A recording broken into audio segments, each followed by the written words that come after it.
Selamat pagi, selamat hari Senin tanggal 8 Agustus 2022 memasuki hari Senin kedua di bulan Agustus. Semoga kita semua mengawali hari Senin ini dengan bahagia, dengan sukacita, dengan semangat baru untuk mengawali hari dan juga mengawali pekan yang pastinya kita semua punya harapan bahwa hari ini dan juga pekan ini akan penuh dengan berkat dan kita juga bisa hadir menjadi berkat bagi sesama kita. Dan semoga di dalam banyak perjumpaan hari ini, di hari baru, nafas baru dan semangat baru, kita juga bisa merasakan kasih dan kebaikan Tuhan. Minimal hari ini kita bersyukur karena kita masih kembali bisa menikmati dan berjumpa dengan hari yang baru. Dan tidak lupa juga untuk Anda semua yang hari ini mungkin sedang merayakan hari-hari spesial atau hari istimewanya, hari bahagianya. Selamat untuk Anda semua yang hari ini merayakan ulang tahun. Mungkin ada yang hari ini bertambah usia, semoga segala doa, permohonan dan harapan juga menjadi berkat untuk Anda dan keluarga Anda. Atau Anda yang merayakan hari-hari spesial lainnya, misalnya perkawinan atau mungkin perayaan dan peringatan tertentu, semoga syukur itu juga menjadi sebuah syukur yang dibagikan kepada sesama di dalam berkat dan perjumpaan kita hari ini. Hari ini gereja memperingati peringatan wajib Santo Dominikus, pendiri Ordo Pengkhotbah, seorang imam, dan bacaan Injil untuk hari ini, hari Senin tanggal 8 Agustus 2022 adalah dari Injil Matius bab 17 ayat 22 sampai dengan 27.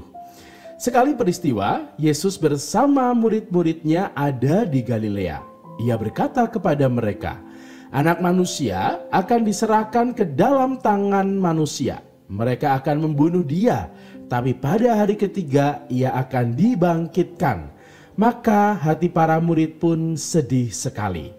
Ketika Yesus dan para muridnya tiba di Kapernaum, datanglah seorang pemungut pajak bait Allah kepada Petrus dan berkata, "Apakah gurumu tidak membayar pajak 2 dirham?" Jawab Petrus, "Memang membayar." Ketika Petrus masuk rumah, Yesus mendahuluinya dengan pertanyaan, "Bagaimana pendapatmu, Simon? Dari siapa raja-raja dunia ini memungut bea dan pajak? Dari rakyatnya atau dari orang asing?" Jawab Petrus, "Dari orang asing." Maka kata Yesus kepadanya, "Jadi bebaslah rakyatnya. Tetapi agar kita jangan menjadi batu sandungan bagi mereka, pergilah memancing ke danau, dan ikan pertama yang kau pancing, tangkaplah dan bukalah mulutnya. Maka engkau akan menemukan mata uang 4 dirham di dalamnya. Ambillah itu dan bayarlah kepada mereka bagiku dan bagimu juga." Demikianlah sabda Tuhan. Terpujilah Kristus. Saudari-saudara sekalian, kalau kita membaca dan merenungkan bacaan Injil hari ini, kesannya akan terjadi sebuah peristiwa yang luar biasa di saat Simon Petrus pergi ke danau lalu memancing ikan dan tiba-tiba di dalam mulut ikannya terdapat uang 2 dirham. Seolah-olah seperti ada uang yang benar-benar ada di mulutnya. Sebetulnya tidak. Ada sebuah penjelasan dari peristiwa ini adalah bahwa di saat Simon ini memancing ikan, kemudian kailnya dimakan oleh ikan, maka mau tidak mau Simon Petrus harus membuka mulutnya untuk melepaskan kail itu dan menjual ikannya, dan hasil penjualan itu dipakai untuk membayar pajak kepada kaisar. Dari peristiwa ini kita bisa mulai bertanya-tanya gitu ya, mengapa Yesus kok membayar pajak kepada kaisar? Seolah-olah dia dengan membayar pajak berarti dia mengakui kehadiran kaisar yang adalah saat itu sebagai seorang penjajah, sebagai seorang yang mengambil hak-hak rakyat saat itu, menjadi gambaran tentang situasi tidak baik kehidupan dunia. Bagaimana seorang penjajah kemudian dia hadir di tempat yang bukan tempat tanah kelahirannya, lalu dia mengeruk kekayaan, membuat orang yang tinggal di situ sebagai orang yang lahir di situ menjadi miskin dan menderita. Lalu di saat Tuhan Yesus membayar pajak, seolah-olah Tuhan Yesus ingin menunjukkan pengakuannya terhadap kehadiran kaisar. Kalau kita mencoba untuk merenungkan lagi, bukan itu sebetulnya yang menjadi pokok atau poin di saat Tuhan Yesus ini membayar pajak kepada kaisar.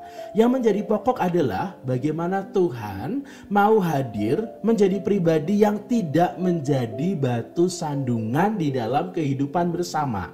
Kerap kali di dalam hidup kita mungkin bertemu dengan orang yang kalau dirasakan gitu ya, dia seolah-olah menjadi batu sandungan, menjadi penghalang di dalam menggapai dan juga menjalankan cita-cita dan harapan baik di dalam kelompok tersebut gitu ya.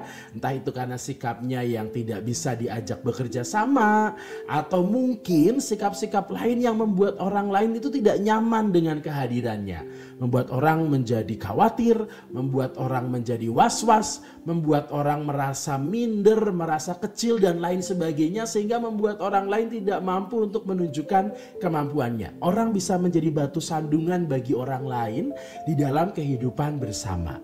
Batu sandungan mungkin tidak kita sadari. Mungkin kita pun pernah atau sedang ada dalam situasi kita sebagai batu sandungan. Maka saudari-saudara sekalian, kita hidup bersama dengan orang lain. Kita tidak hidup sendiri gitu ya, karena kita hidup di masyarakat, hidup di keluarga, hidup di komunitas atau dimanapun. Maka kita diajak untuk PK dan juga sadar akan identitas kita, bagaimana kita menghadirkan diri supaya ya kita bisa lalu bekerja sama, membangun kehidupan bersama, bergandeng tangan dan lain sebagainya. Ini adalah tentang perjuangan. Kerap kali kita semua diajak untuk belajar untuk meluluhkan ego kita masing-masing supaya kita mampu menjadi berkat bagi sesama. Saya, Anda, dan kita semua belajar untuk itu. Sampai kapan kita belajar? Sampai nanti kita menutup mata. Semoga kita nantinya bisa hadir menjadi pribadi-pribadi yang penuh dan juga menjadi berkat bagi sesama, tidak menjadi batu sandungan, tetapi kita bisa mendukung cita-cita dan harapan baik di dalam sebuah kelompok, masyarakat, tempat kerja, atau dimanapun kita berada. Karena di saat kita menjadi pribadi yang baik, pribadi yang menghadirkan damai di dalam hidup bersama, sebetulnya kita juga menghadirkan Tuhan di dalam kehidupan bersama tersebut. Semoga hari ini menjadi hari yang indah untuk kita semua, hari yang penuh dengan kebahagiaan dan sukacita. Jangan lupa untuk tersenyum gitu ya, memulai hari ini dengan senyuman, bersyukur Tuhan memberikan hidup baru kepada kita. Kita membagikan apa yang kita miliki menjadi berkat, menjadi sukacita bagi sesama, dan yakinlah kita akan bertambah sukacita di dalam hidup kita. Selamat hari Senin, selamat mengawali pekan ini di tanggal 8 Agustus 2022. Semoga hari ini, pekan ini, waktu ini, dan juga banyak cita-cita kita di waktu yang akan datang selalu penuh dengan sukacita dan berkat untuk Anda semua. Salam hangat untuk Anda, keluarga Anda, dan siapapun yang Anda jumpai hari ini. Semoga kita bisa menjadi berkat di dalam perjumpaan ini. Dan semanggi, semangat pagi hari ini.